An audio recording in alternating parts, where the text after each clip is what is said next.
एक महाभागवत अनन्य भक्त श्री चंद्रहास जी महाराज, उनके पावन चरित्र का अपने लोग श्रवण करते हैं, इससे भक्ति बहुत घनीभूत होती है। केरल देश में एक परम मेधावी सुधार्मिक नाम के राजा राज्य करते थे। धर्म पूर्वक चलना, प्रजा का पालन करना और भगवान नाम जप करना, शास्त्र विधि से बिल्कुल कभी प्रतिकूल एक भी आचरण जीवन में नहीं किया। तो उनके यहां महाभागवत चंद्रहास जी का प्रादुर्भाव होता है। भगवान के भक्तों का जिस कुल में प्रादुर्भाव होता है, वो कुल, वो ग्राम, वो नगर, वो देश परम पूजनीय हो जाता है। ये महाभाग्यशाली मूल नक्षत्र में प्रकट हुए। लौकिक में अमंगल माना जाता है और भाव में देखो तो मूल कौन है? नक्षत्र भगवान। ऊर्ध्व मूल मधा शाखा मुसत्तम प्राहुरव्ययम। सबके मूल कौन है? श्री भगवान। किस नक्षत्र में पैदा हुए? मूल में, भगवत स्वरूप। और लोक में माना जाता है कि मूलन में पैदा हुआ है लड़का, अमंगल है, कुछ नष्ट ही होगा, संसार बड़ा विचित्र है। जैसे बालक रोता है ऐसे उनकी आवाज में निकल कृष्ण कृष्ण। बड़ा आनंद हुआ सुधार्मिक राजा को कि हमारे कोई महाभागवत पधारा है, क्योंकि ये भजन करके पूर्व जन्म में ऐसी भागवती की स्थिति प्राप्त की कि अबोध अवस्था में ही श्रीमुख से कृष्ण नाम निकल रहा है। आनंद उत्सव मनाया जा रहा है। राजा है, राजकुमार प्रकट हुआ, और दूसरी बात वो स्वयं भक्त हैं और भगवान का ऐसा भक्त जो जन्म लेते ही कृष्ण नाम उच्चारण किया। ये आनंद ज्यादा दिन टिका नहीं। रोज बधाइयां हो रही, आनंद उत्सव मनाए जा रहे। शत्रु पक्ष के राजाओं ने मिलकर कहा यही अवसर है, आक्रमण कर दिया जाए और केरलाधिपति का सब पूरा महल घेर करके कोई एक भी न बचने पावे। शत्रु पक्ष के राजाओं ने घेर लिया, आसपास से राजा और सैनिकों ने घेर लिया। अब वो असावधान थे, आनंद में पुत्र हुआ है, बधाइयां, कोई संभावना ही नहीं थी। गुप्त रूप से शत्रु पक्ष के राजाओं ने आक्रमण करके घेर लिया। अब राजाओं की कई सेनाएं और इनकी असावधानी पूर्वक आनंदमयी वृत्ति में कोई पहले से पता हो तो तैयारी करते, तत्काल आक्रमण को रोकने का प्रयास किया पर असफल रहे। इनके सैनिक भी मारे गए, राजा भी मारे गए, राजमहल को घेर लिया गया, कोई भी एक भी बच के न जाने पावे। तो राजमाता जिनसे चंद्रहास जी का प्रादुर्भाव हुआ था, उन्होंने धाय मां को कहा कि मेरे पुत्र को बचाने में तुम समर्थ हो, मेरे तो प्राण नहीं बचेंगे, अगर ये लोग नहीं मारते तो मैं अपने पति के शव के साथ सती हो जाऊंगी। पहले ऐसी धार्मिक निष्ठा माताओं बहनों में होती थी कि धाय मां ने विचार किया कैसे बचा सकती हूं, आसपास तो सब सैनिक घेरे हुए हैं। तत्काल उसने विचार किया कि अगर हम इनको राजकुमार की तरह ले जाती है तो हमें भी मारा जाएगा और इनको भी मारा जाएगा। देखो कितनी विपत्ति जन्म लेते हैं। कोई प्रश्न कर सकता है कि महाभागवत जिनके घर में प्रकट हो तो वहां धन वैभव सुख संपत्ति बढ़नी चाहिए, यहां तो जन्म से ही जैसे वहां माता पधार, ये क्या है? तो श्री भगवान स्वयं कह रहे हैं यस्य तुष्टो रहम पार्थ वित्तम तस्य हराम्यहम करोमि बंधु विच्छेदम सच कष्टेन जीवति। हे अर्जुन, मैं जिस पर बहुत प्रसन्न होता हूं, आप अपने ऊपर भगवान को बहुत प्रसन्न करना चाहते हैं? बहुत प्रसन्न करने में यह है, देख लो, कह रहे जिस पर मैं बहुत प्रसन्न होता हूं सबसे पहले उसका ऐश्वर्य नष्ट करता हूं। फिर क्या करता हूं? फिर बंधु बांधवों का, फिर क्या करता हूं? असाध्य रोग उसके शरीर में। बोले महाराज जी तुम प्रसन्न हुए हो कि पूरे के पूरे नाराज हो गए हो? बोले यही मेरी प्रसन्नता है। क्या? माया का नाश। अब एकमात्र भरोसा केवल भगवान का, दूसरा कोई नहीं। ये सबको पसंद नहीं आएगा। सब तो उस भगवान की भक्ति चाहते हैं कि अगरबत्ती धूप बत्ती तन मन धन सब तेरा, स्वामी क्या लागे मेरा, पर अंदर से कह रहे सब तन मन धन सब मेरा, क्या लागे तेरा। ऐसे तो चलेगी भक्ति। लेकिन कई बार सत्संग में पीछे धाम में कहा था कि भगवान को रिझाकर लोक मांगोगे तो चैन से रह लोगे, और अगर उनसे प्यार करने की बात मन में ठानी कि बस मुझे केवल आपकी आंखों में आंखों को मिला करके जीवन व्यतीत करना है, मुझे और कुछ नहीं चाहिए। तो फिर लाडले आपको दुशरिया का कोई आश्रय रहने नहीं देंगे, ध्यान रखना। जितने दुशरिया होंगे तो ये बर्दाश्त हो तो कदम आगे बढ़ावे। बहुत प्रसन्न हो जाओ ठाकुर हम पे, तो कह रहे यस्य तुष्टो ह्रहम पार्थ वित्तम तस्य हराम्य हम करोमि बंधु विच्छेदम सच कष्टेन जीवती। जितनी श्वासें रहेंगी भयंकर कष्ट में उसको व्यतीत करने के लिए दूंगा। ये दंड नहीं है, ये पुरस्कार है। अनंत जन्मों का हिसाब बराबर करके कहीं इसकी वृत्ति मेरे से हट न जाए, ऐसे घेरे में डाल के अखंड चिंतन करवा के सजयति जयति जग उच्चर जाको करत श्याम सहाई प्रथम बरनो कृपा क्रम हो विषय मूल गवाई कुल कुटुंब बल वित्त हीनो दीन के दुखदाई आपने को करजु लीनो आप ही अपनाई। कह रहे हैं अब मैं वर्णन करता हूं श्याम सुंदर जिस पर कृपा करते हैं उस पर कैसा बर्ताव करते हैं। बोले सबसे पहले उसके विषय भोगों का नाश कर देते हैं, फिर दूसरी कृपा कोई परिवार का कोई मित्र कोई रिश्ते नातेदार उसकी तरफ देखेगा भी नहीं। फिर ऐसा दुख प्रदान करते हैं कि केवल एक भरोसा रह जाता है, एक भरोसा एक बल एक आस विश्वास, बस नाथ आपके सिवा अब हमारा कोई नहीं। बस वहीं से जो चमत्कार प्रकट होता है, त्रिभुवन में कोई उसकी समानता नहीं कर सकता जिस पर ठाकुर की कृपा है। पर इस कृपा को हजम करने के लिए इसीलिए संत संग किया जाता है कि पहले से वो तैयार कर देते हैं। जैसे आर्मी की ट्रेनिंग होती है ना, ट्रेनिंग के बाद भी बॉर्डर में लगाया जाता है, ऐसे ही संतजन ये ट्रेनिंग देते हैं। अब जो टिके तो टिके, नहीं तो घर बैठे जाके। और अगर टिक गया तो गुरु मेहरबान तो चेला पहलवान, भगवान भी परास्त नहीं कर सकते। उसमें ऐसी सामर्थ्य आ जाती है कि हर प्रभु के द्वारा दिए गए विधान को हंस करके स्वीकार कर लेता है।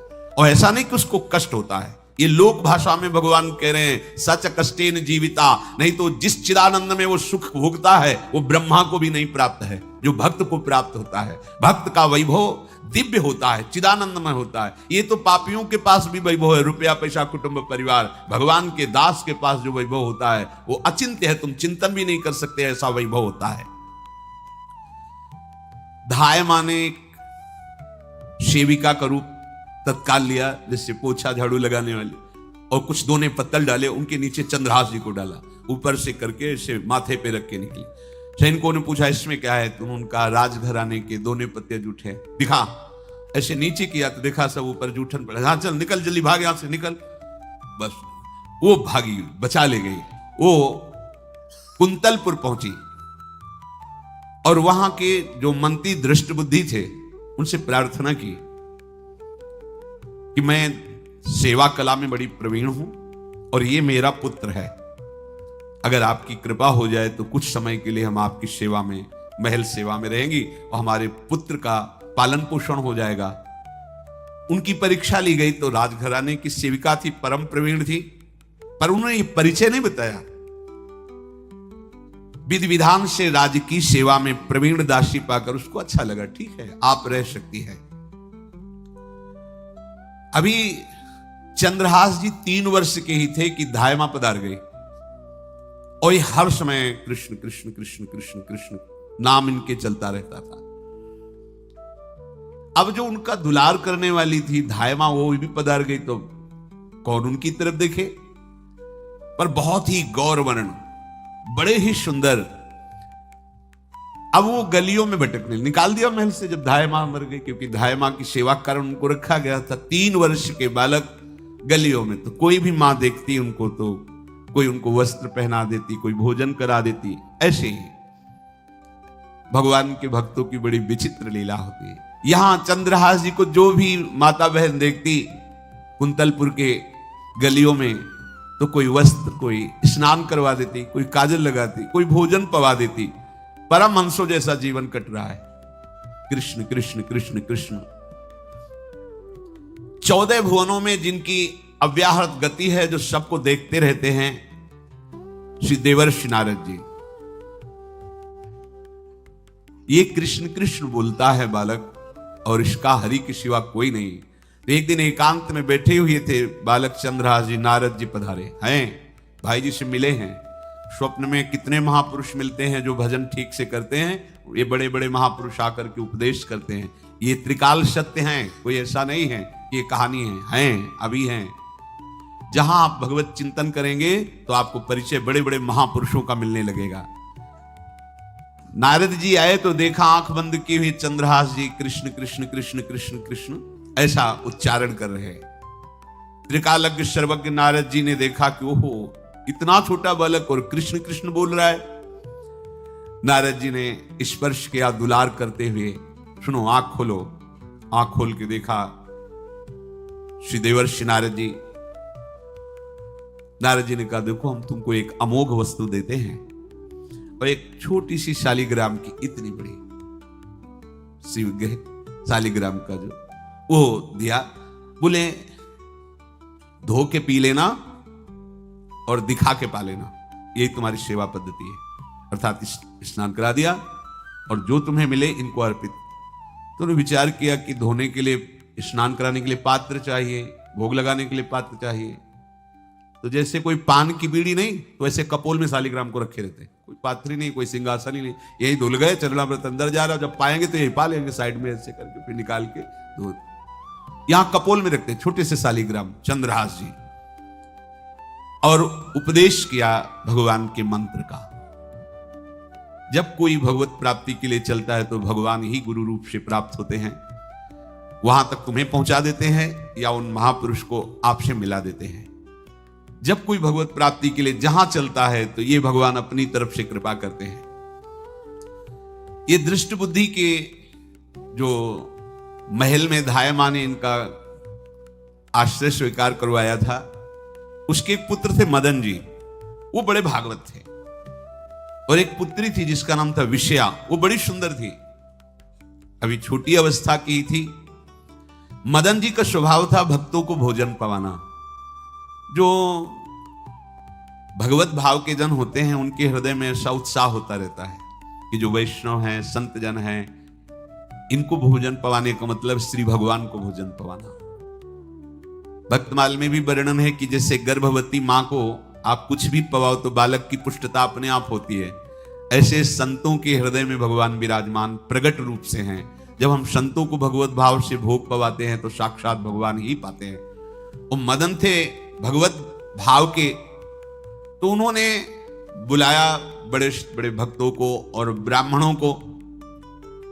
जब ब्राह्मण और भक्त पा रहे थे तो खेलते खेलते चंद्रहास जी भी वहीं चले गए और उन्होंने भी वहां प्रसाद पाया। अब बड़े बड़े ब्राह्मणों में एक ज्योतिषाचार्य थे। दृष्ट बुद्धि जी ने हाथ जोड़कर प्रणाम किया और अपने परिवार को प्रणाम करवाया और कहा यह हमारी पुत्री है। दृष्ट बुद्धि जी ने कहा आप इसका हाथ देकर बताइए इसको वर कैसा मिलेगा, कैसा ऐश्वर्य होगा। दृष्ट बुद्धि मतलब दुष्ट बुद्धि, ऐसा ही था वो। पर बड़ा विचित्र खेल है, इसकी बुद्धि एकदम विपरीत और पुत्र महाभागवत। भगवान का खेल है, वो भक्ति विरुद्ध और पुत्र भागवत। उन्होंने कहा वर, ऐसे दृष्टि डाली चंद्रहास जी वहीं पार, वो है इसका वर। वो इसे धाय का एक दासी का लड़का हमारी पुत्री का वर बने। बोले शायद आपने ध्यानपूर्वक रेखा नहीं देखी, वो हम देख लिए, यही है तुम्हारी पुत्री का वर। दृष्ट बुद्धि ने विचार किया कि एक भिखमंगा हमारी राजकुमारी पुत्री का दूल्हा बने। पंडित जी को तो दक्षिणा दी, विदा किया और सैनिकों से कहा घर से निकलने ना पावे बालक, क्योंकि ज्योतिष पक्की, ज्योतिष शास्त्र सत्य है पर उसका सम्यक ज्ञान होना चाहिए। भला मुझ सम्राट के मंत्री की पुत्री, वो महामंत्री है दृष्ट बुद्धि, और ये एक भिखमंगा कैसे हो सकता है। बड़ा हृदय में जलन हुआ, ये तो बड़ी अपकीर्ति और दुर्भाग्य का विषय होगा, इसी को मरवा डालते हैं, काम खत्म हो जाएगा। निश्चय किया और जल्लादों को बुलाया और कहा बालक जो पंगत में भोग पा रहा है इसको ले जाओ और जंगल में मार के, और इसका कोई अंग हमें काट के दिखाओ कि हाँ मार, मतलब पक्का मार देना है। क्योंकि वो इतने सुंदर थे इतने सुशील थे, इतने प्यारे लगते थे कि कोई भी मारने के लिए तैयार। इसीलिए उसने शर्त रखी, इनका अंग काट करके हमको प्रमाण में दिखाया जाए कि मार दिए गए हैं। चांडालों ने हाथ पकड़ा, चंद्रहास जी को ले गए। चंद्रहास जी का स्पर्श करते हुए उनको ऐसा दुलार होने लगा हृदय में, जैसे मां को अपने बच्चे से दुलार होता है। स्पर्श करते, दरस परस अघनाश, भक्त का स्पर्श ही पापों का नाश कर देता है। वो दो जल्लाद आपस में कहने लगे, भाई जीवन हो गया लोगों को मारते हुए, कभी कोई पुण्य का काम नहीं। ये देखो भक्त संग का प्रभाव। इस सुकुमार विशाल नेत्र, कैसा सुंदर बालक जो हमारे चित्त को चुरा रहा है, इस दुष्ट बुद्धि मंत्री ने आदेश किया मारने का। भला इससे क्या बिगाड़ा इनका, क्यों मारना चाहता है? देखो वैसे तो मां पापी है ही है, क्योंकि जल्लाद घर में जन्मे हैं, पूर्व जन्म के पापों के अनुसार इस जन्म में न जाने कितनों को हमने काटा है। पर पता नहीं क्या हो रहा है, मेरे हृदय में ऐसी हिम्मत नहीं आ रही कि इस बालक को मैं मार सकूं। दूसरे ने कहा, फिर अगर उसको तुम नहीं मारोगे तो तुम मारे जाओगे, कुछ तो करना पड़ेगा। नहीं नहीं, इस छोटे से बालक से क्या किसी को नुकसान। एकांत जंगल में ले गए और कहा, तुम जानते हो हम तुम्हें किस लिए बुलाए हैं? चंद्रहास जी बालक थे, 5 वर्ष की आयु अब हो गई थी। तो उनका, मुझे पता नहीं कि आप क्यों लाए हैं। बोले, हम जल्लाद हैं, तुम्हें मारने का हुक्म दृष्ट बुद्धि ने दिया है, मारना तो पड़ेगा ही तुम्हें। हमारी इच्छा नहीं कि मारे, पर हम तुम्हें अंतिम बात पूछते, तुम्हें कुछ भी पसंद हो, कुछ भी, तो तुम कहो, हम तुम्हारे लिए ला के देंगे। जो तुम्हें चाहिए बोलो, पर हमें वध करना पड़ेगा तुम्हारा। तो उनका, मुझे कुछ और नहीं चाहिए, बस थोड़ा सा समय चाहिए। यदि आप मारना ही चाहते हो तो थोड़ा हमारी पूजा है, हम कर लें, इसके बाद मार लीजिए। आपको तो बल है, अस्त्र हैं, मैं तो बालक हूं। उनका, हां हम तुम्हें समय देते, तुम किसी को पुकार भी सकते हो, जो तुम करना चाहो कर सकते हो। चंद्रहास जी ने कहा, मुझे मृत्यु का भय नहीं, बस कुछ समय दे दे। पूरा महाभारत हो गया था, टिटिहरी के अंडे नहीं फूटे थे। वहीं टिटिहरी का, तो टिटिहरी एक पक्षी होती है ना, टे टे करके उड़ती है, तो उसके अंडों के ऊपर एक हाथी का घंटा हो गया, गिर गया ऐसे।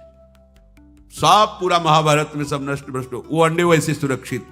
तो जो प्रभु भारत युद्ध में राखे भरुही अंड, सोई मुंह को राखे जो राखत ब्रह्मांड।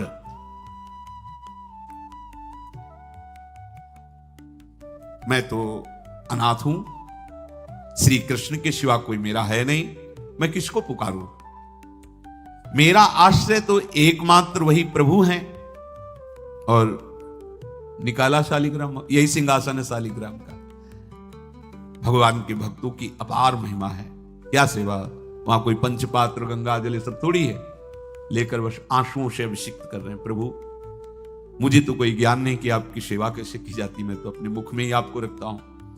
अब मेरे जीवन का अंत होने जा रहा है, बस मैं यही प्रार्थना करता हूं कि मैं आपके ही समीप पहुंचूं, आपका ही स्मरण करूं, आपसे कभी विलग न हूं, एक भी वृत्ति आपसे कभी विलग न जाए।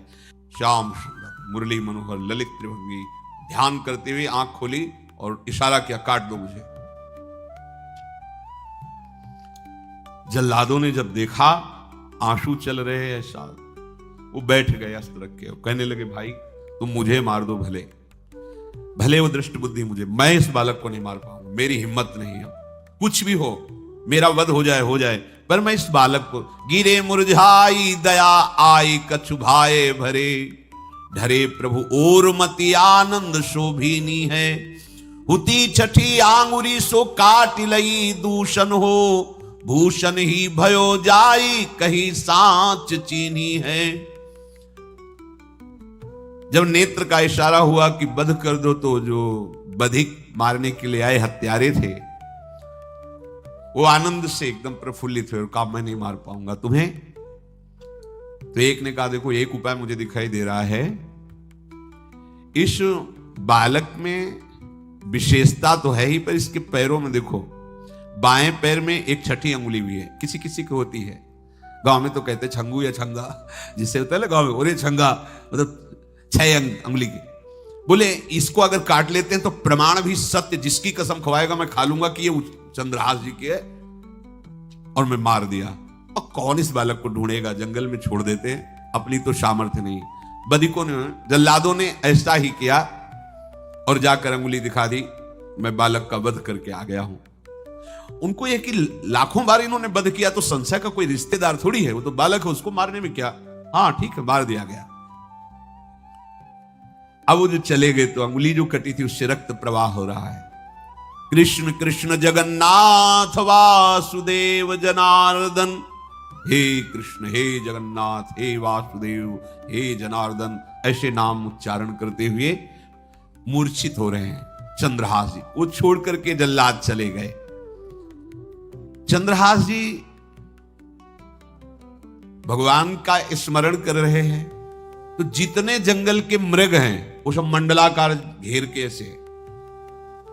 एक हुमा नाम का पंछी होता है, अगर उसके पंखे की छाया पड़ जाए तो चक्रवर्ती सम्राट का वैभव प्राप्त होता है। और वो भीड़ की भीड़ पक्षी आकर चंद्रहास जी के ऊपर ऐसे घेरे हुए हैं। आसपास मृग मृगी मृग शावक सब घेरे हुए हैं। बीच में चंद्रहास जी कृष्ण गोविंद दामोदर माधव ऐसे उच्चारण कर रहे हैं। जो भगवान के चिंतन में मगन रहना अपना स्वभाव बना लेता है तो देखो ऐसे हत्यारों के हृदय में भी दया गई, क्योंकि दया समुद्र भगवान का स्मरण जो करते हैं उनमें ऐसी महामहिम दिव्यता आ जाती है। कोई भी कितना भी निर्दयी हो, अंदर से वो भले जल रहा है द्वेष के कारण, पर कहीं ना कहीं ये द्वेष आंतरिक राग का सूचक है। वो भी भक्त को प्यार करता है पर भक्ति ना होने के कारण वही उसका राग द्वेष में बदल जाता है। कोई भी हो अंदर से जब भक्त के प्रति जलन पैदा करता है तो उसमें मूल होता है भक्त की महिमा, भक्त का महत्व, पर उसे ना प्राप्त, जैसे कहते हैं कि वो अंगूर खट्टे हैं और हट नहीं प्राप्त कर पाए तो अंगूर खट्टे हैं। बकाया महत्व तो सब के अंदर होता है, दुष्ट से भी दुष्ट के अंदर भगवान के भक्तों का महत्व होता है, क्योंकि सबके हृदय में भगवान विराजमान है। अब चंद्रहास जी भगवत स्मरण करते हुए पक्षियों के और मृग आदि के बीच में हैं। उधर भगवान का एक विधान तैयार होता है, वह देश भूमि में रहत लघु भूप और सुख सबे एक सुत चाह भारी है। कुंतलपुर के ही अधीन एक चंदनवती नाम की राज्य नगरी थी। वहां के राजा थे, उनके पुत्र नहीं हो रहा था, तो कुंतलपुर सम्राट पद, चंदनवती राज्य राजा, जैसे प्रदेश और दिल्ली में बैठे हुए जो प्रधानमंत्री राष्ट्रपति वो बादशाह, जो दिल्ली का अधिकार वो बादशाह, और ऐसे छोटे छोटे जो राज्य हैं उनको राजा। तो ये चंदनवती के राजा कर दिया करते थे, प्रत्येक राजा को कर देना होता था बादशाह को। इनके पुत्र था नहीं और कर देने के लिए कुंतलपुर ही जा रहे थे, तो रास्ते में देखा कि बहुत से मृग और पंछी ये घेरे हुए क्या है, तो एक कौतूहल सा कि क्या है बीच में। आसपास मंडलाकार मृग, फिर वो विहंग पक्षी जो भगवान के आश्रित है, भगवान कैसी व्यवस्था करते हैं।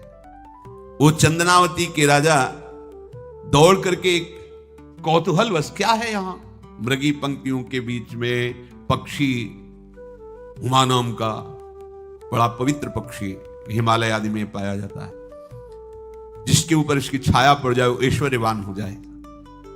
देखा बालक दिव्य तेजों में, और मूर्छावस्था में नजदीक गए तो अंगुली पूरी कटी हुई थी, तो रक्त प्रवाह, गोद में उठाया और आनंदित हो गए, हमारी पुत्रेष्टि यज्ञ सफल हुई, हमारा दान पुण्य सफल हुआ, ऐसा हमें सुंदर बालक मिला। चंद्रहास जी को लेकर के घर आए और हृदय में भगवान का बार बार कृपा प्रसाद मना रहे, मुझे भगवान ने पुत्र दिया। चंद्रहास जी को लेकर आए, आनंद मंगल बधाइयां बजने लगी, बहुत सी संपत्ति न्यौछावर कर दी। 5 वर्ष के चंद्रहास जी हैं। पूछा बेटा तुम्हारे माता पिता कौन है? तो कहा श्री कृष्ण। परिवार में कौन है? श्री कृष्ण। मतलब तुम्हारा कोई नहीं है? नहीं है, श्री कृष्ण। समझ गए कि भगवान ही हमें कृपा करके ऐसे महाभागवत पुत्र को दिया। और है कौन? वास्तविक कोई नहीं श्री कृष्ण के सिवा। बड़ा उत्सव मनाया और अपने राज सिंहासन का अग्रिम अधिकारी युवराज पद चंद्रहास जी को। अब तो पूरे राज्य में आनंद की वर्षा हो रही। राजा मन में विचार कर रहे हैं कि ऐसा प्रतापी भक्त हमारे यहां आया है, अब हमको किसी को कर देने की जरूरत नहीं। तो जो हर महीने वर्ष में जो बंधा हुआ कर था उन्होंने नहीं दिया। एक बार, दो बार, तीन बार जब कर नहीं पहुंचा तो सम्राट ने आदेश किया मंत्री को कि चंदनावती से कराना बंद हो गया है। क्या बात है? यदि वो अहंकार से युक्त हो तो आक्रमण करके नष्ट करो, यदि समस्या है तो उसका सहयोग करो। बादशाह के आदेश से वहां दृष्ट बुद्धि पहुंचे तो युवराज पद पर चंद्रहास जी विराज, जिनको मारने के लिए जल्लादों के हाथ में दे दिया था। पूरे पूर्वासी ऐसा प्रभाव चंद्रहास जी का है कि सब कृष्ण भजन करते हैं, सब आनंद में मगन रहते हैं। चंद्रहास जी जब थोड़ा सयाने हो गए थे तो पूर्ववासियों को उपदेश देते, एक बार हमारे राज्य में भोजन पाया जाएगा 24 घंटे में, और सबके घरों से आरती की शंखनाद घंटानाद सुनाई देना चाहिए। सबके यहां शाम के रोज नाम कीर्तन और भगवत कथा होनी चाहिए, क्योंकि आयुष्यम चपलम तादृक जल बुद्बुद सन्निभम चिंतयध्वम जनामूढ़ा माधवम वर्षम सुस्थिरम। भाइयों, ये आयु बड़ी चंचल है, कब शरीर छूट जाए पता नहीं, पानी का बुलबुला कब फूट जाए कोई पता नहीं। इसलिए माधव श्री कृष्ण का नाम कीर्तन, उनकी आरती पूजा, उनका ध्यान और एक टाइम भोजन पूरे नगर में। अब सोचो कितना भक्ति का प्रभाव होता है। पूरा नगर में, हर घर में आरती पूजा कीर्तन। चक्रवर्ती सम्राट के लक्षण स्वाभाविक चंद्रहास जी में प्रकट होते थे। अब दृष्ट बुद्धि जब वहां गया, देखा युवराज पद पर, पहचाना कि वही बालक है, ये तो चंद्रहास है, क्योंकि काफी समय तो महल में ही रहे थे धाई मां के साथ और अच्छे से पहचान थी। अब उन्होंने विचार किया कि ये तो बहुत अनिष्ट हो गया, हमने तो मारना निश्चित किया था और जल्लादों ने इसको छोड़ दिया और अब तो ये राजा का राजकुमार बन गया। तो राजा से कहा कि पहली बात, युवराज पद पर बैठालने के पहले तुम्हें सम्राट को सूचना देनी चाहिए थी। दूसरी बात, अभी तक तुमने कर नहीं दिया। जानते हो कि अगर सम्राट का भाव बदल गया तो एक क्षण में तुम्हारे राज्य को नष्ट कर दिया जाएगा। तो राजा ने हाथ जोड़कर चंद्रावती के राजा ने कहा, महाराज आप ही अब हमारी रक्षा कर सकते हो। तो उसकी दृष्टि चंद्रहास पर थी, इसको मरवाना है, क्योंकि पंडित ने बताया था यही पति बनेगा। अरे तो अब तो आनंदित होना चाहिए कि अब तो राजा बनेगा, अब तो बढ़िया है। लेकिन चंद्रहास जी को यदि आप सम्राट के पास भेज देते हैं और सम्राट निश्चित प्रसन्न हो जाएंगे चंद्रहास को देख के, तो वो तुम्हारे इस अपराध को क्षमा कर देंगे। युवराज पद दे दिया और भेंट नहीं दी, कर नहीं दिया महीनों से, तो ऐसा करो चंद्रहास जी को भेज दो। राजा ने स्वीकार कर लिया। और पहले लोग बिल्कुल धर्म से चलते थे, कहीं भी अधर्म का लेश नहीं। एक चिट्ठी लिखी दृष्ट बुद्धि ने और चंद्रहास जी से कहा खोल के पढ़ना नहीं, मेरे पुत्र मदन को देना जाके, और मदन तुम्हें फिर आगे का कार्य सम्राट से मिलाना, माफी करवा देना, ये सब करवा देगा, पर ये चिट्ठी तुम रास्ते में खोल के नहीं देखना। और वैसे भी किसी का पत्र खोल के देखने का धर्म नहीं कहता। अगर कोई पत्र दे तो ये नहीं कि इसमें क्या लिखा है, नहीं, या तो हिम्मत नहीं है, इतनी धैर्य नहीं है तो मत लो। अगर धैर्य है तो हाथ में लेकर जहां तक पहुंचाना वहां तक पहुंचा दो, नहीं तो वो कार्य ही मत लो। ये अधर्म है कि आप बीच में उसको खोलकर पढ़े। पहले लोग बहुत धर्मात्मा होते थे, एक एक बात धर्मयुक्त होती थी। चंद्रहास जी को चिट्ठी दी, चंद्रहास जी ने पत्र को अपनी पाग में खोस लिया और कुंतलपुर के लिए चले। अब इनका किशोर अवस्था में प्रवेश हो चुका था। एक सुंदर कुंतलपुर के बाहरी रमणीय बगीचा था, वृक्ष बहुत सुंदर सुंदर, पुष्पवाटिका भी, बड़ा मनोरम लगा। घोड़ा बांध दिया वृक्ष में और पहले सरोवर का बड़ा निर्मल जल होता, जल पिया, हाथ मुंह धोया, थोड़ी देर भगवान का ध्यान करते रहे वृक्ष के नीचे और फिर लेट गए तो नींद आ गई। भगवान बड़े कृपालु हैं। जो भगवद आश्रित होता है त्रिभुवन में कोई उसका अमंगल नहीं कर सकता। अपनी सहेलियों के साथ दृष्ट बुद्धि की वही राजकुमारी जिसके साथ इनका ज्योतिषाचार्य ने कहा था यही पति होगा, वो अपनी बहुत सी समान वयस अवस्था की जो किशोरियां थी उनके साथ हो, और ये राजवाटिका थी, इसमें घूमने के लिए आई। तो घोड़ा देखा तो उसने कहा यहां किसी का घोड़ा कैसे आ सकता है, हमें लगता है कोई यात्री इसमें प्रवेश कर गया, उसको पता नहीं होगा कि राजवाटिका है। वो अपने सहेलियों के साथ घूमते हुए उसी वृक्ष के नीचे पहुंची जा। चंद्रहास नौ किशोर अवस्था, और जो भगवान का भजन करते हैं उनमें एक विशेष आकर्षण होता है जो साधारण आदमियों में नहीं होता। वो कैसा भी रूप हो उससे मतलब आकर्षण होता है, ऐसा लगता है इनके समीप बैठे रहे, इनको देखते रहे, इनकी बातें सुनते रहे, उनमें भगवत आकर्षण होता है। आंख मुंदी हुई शोर है, देखते ही पूर्व विधान के अनुसार उसका चित्त लुट गया। इतना सुंदर नौ किशोर अवस्था, आसपास देखा तो सखियां खेलने में लगी थी।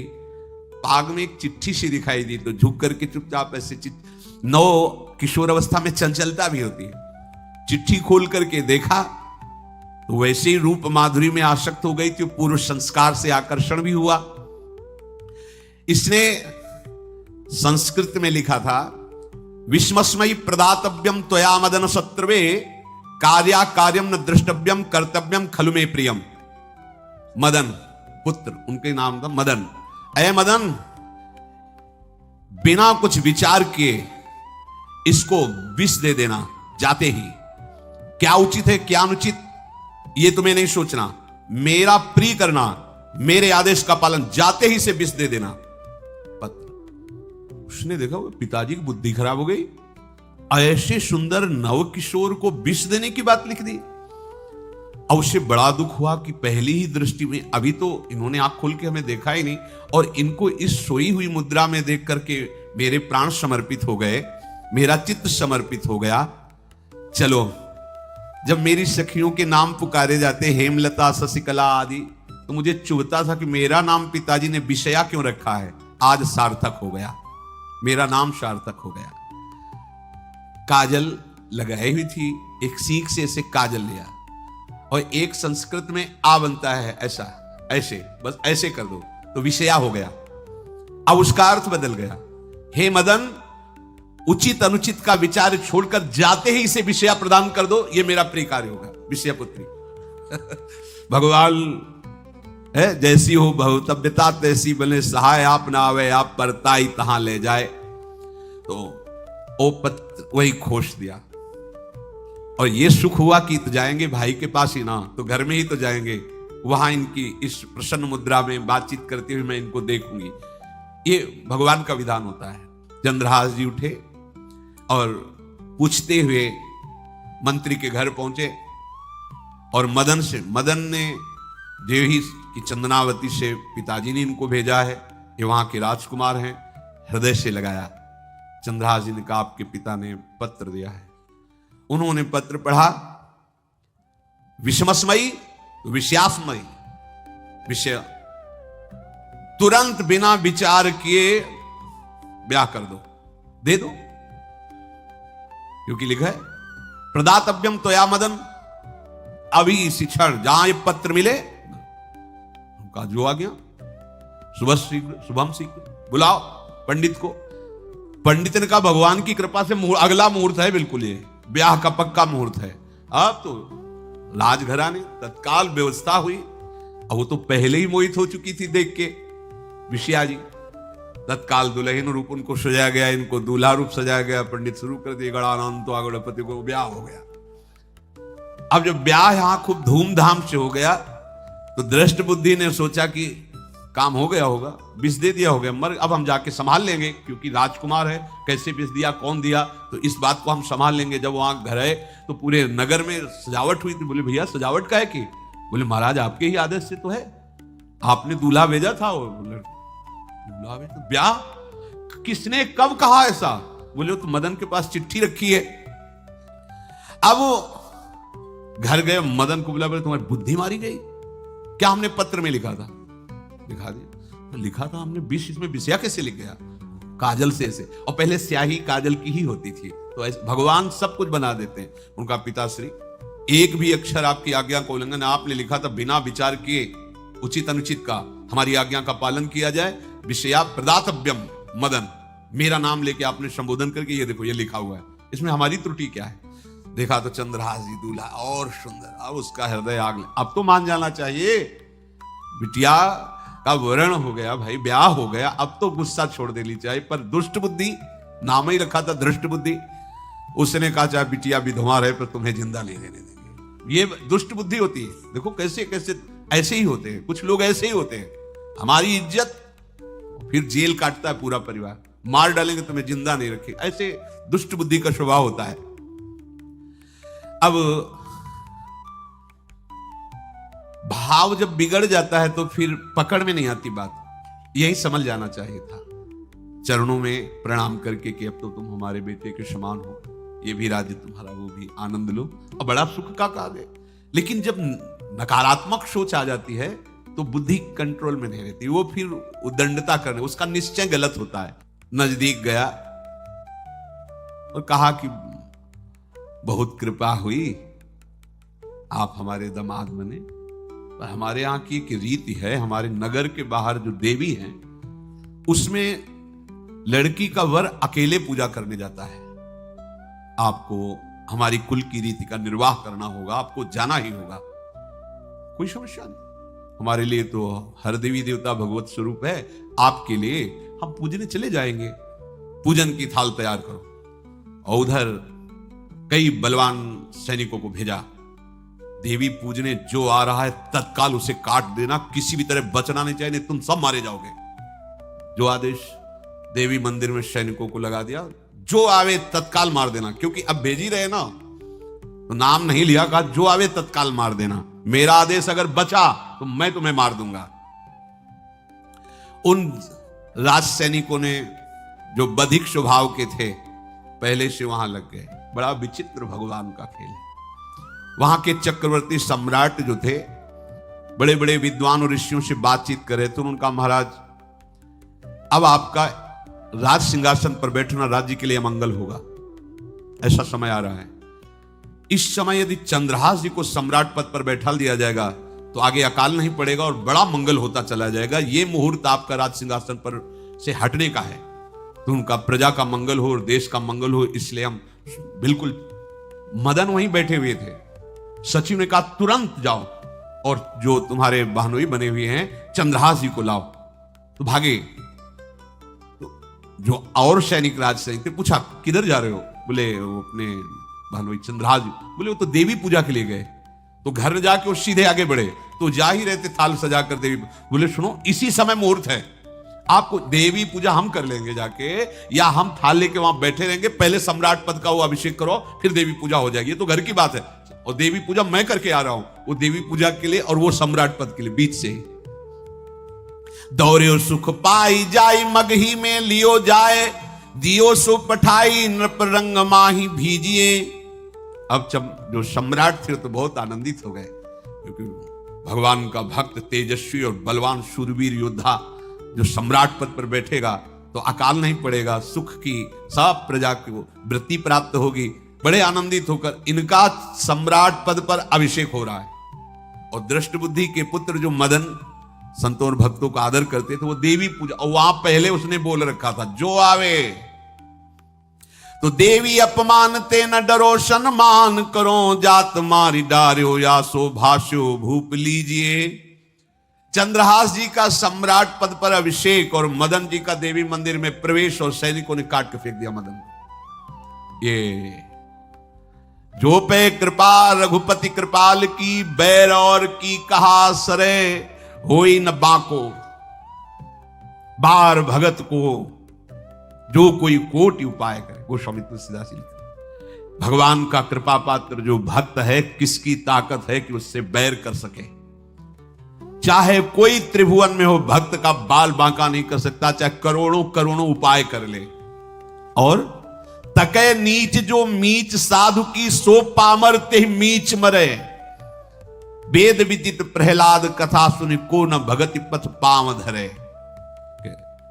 अगर तुम जिस भाव से साधु को नीचा दिखाना चाहोगे, वही भाव तुम्हारा सर्वनाश कर देगा। वैसे ही देखो सर्वनाश हुआ ना, एक ही पुत्र, और इसके आदेश से वह उल्टा खेल हो गया, पुत्र की ही हत्या हो गई और चंद्रहास जी को सम्राट पद पर अभिषेक किया जा रहा है।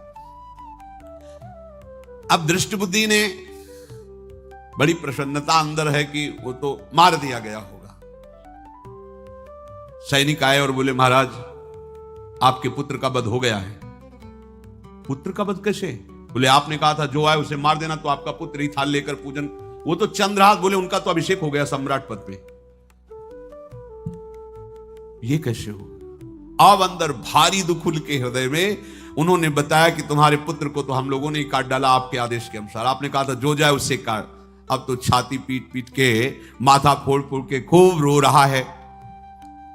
किसी का कोई भी बस नहीं चल सकता भगवान के भक्त के ऊपर। तंत्र मंत्र दुनिया का जितना भी सामर्थ्य है, ये भक्ति कोई इससे खिलवाड़ नहीं है। अब वो बार बार मैं कितना भागी, हाय मैं कितना भागी, अपने पुत्र को ही मरवा दिया, ये हाहाकार करके रो रहा है। चंद्रहास जी ने जब सुना तो उन्होंने कहा अरे मृत्यु तो मेरी निश्चित थी, फिर मदन भैया को वो मेरी मृत्यु प्राप्त हुई। नहीं नहीं, ऐसा नहीं हो सकता, मैं अभी जाता हूं। वहां गए, अंगों को रखा, भगवान का ध्यान करते, स्मरण करते से हाथ फेरा, उठ के बैठ गए। अब ये घटना तो उनको पता नहीं थी दृष्टबुद्धि को, उन्होंने खोपड़ी फोड़ करके अपनी हत्या कर ली। उनको जिला के आए तो फिर उनको जिलाया और कहा पिताजी अब कृष्ण कृष्ण जपो। अब उनकी बुद्धि शुद्ध हुई और भगवान का आश्रय लेकर के वो अपने जीवन को भगवत भक्ति में बनाए। तो जो भगवान का भक्त है उससे द्रोह करने वाले को भी परम मंगल ही देते हैं भक्त, पर भक्ति में अनन्यता की आवश्यकता है। प्रारंभ इहलोक परलोक के सारे सुखों को भगवान के चरणों में समर्पित करके किसी व्यक्ति वस्तु स्थान का आश्रय नहीं होना चाहिए।